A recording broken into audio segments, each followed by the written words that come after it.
చాలా బాగుంది. హీరో ముగ్గురు పర్ఫార్మెన్స్ చాలా బాగుంది. ఒకరికి మించి ఒకరు పర్ఫార్మెన్స్ చేశారు. బీజిఎం మాత్రం అదరగొట్టాడు భయ్య. సాంగ్స్ తక్కువ ఉన్నా కూడా చాలా బాగున్నాయి. బీజిఎం మాత్రం చాలా బాగుంది. ఫైనల్ యాక్షన్ సీక్వెన్స్ శ్రీధర్ గారు చాలా బాగా చేశారు.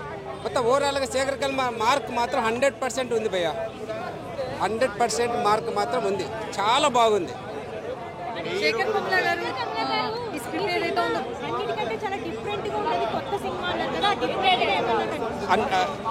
డిఫరెంట్ అంటే ఇప్పుడు ఒక మిలియనర్కు బిచ్చగానికి జరిగే కాన్సెప్ట్ మీద కాబట్టి ఈ మిలియనర్కి బిచ్చగానికి జరిగే మధ్య ఈ సీక్వెన్స్లో మధ్యలో నాగార్జున కాబట్టి ఖచ్చితంగా ఉంది. బిలియనర్కి దానికి 100% సూపర్గా ఉంది. అందరికీ నచ్చుతుంది.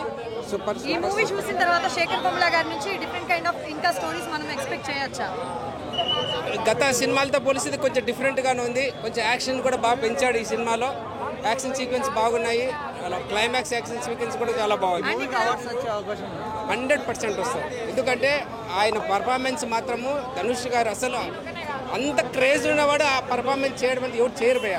ఎంత ఇది చేసినా కూడా అలాంటి పర్ఫార్మెన్స్ ఎక్కడే కానీ ఈగోకి పోకుండా అసలు రియల్ బిచ్చగాడు ఎలా ఉంటాడో బిచ్చగాడి మీద అందరూ అసహించుకుంటారు కదా.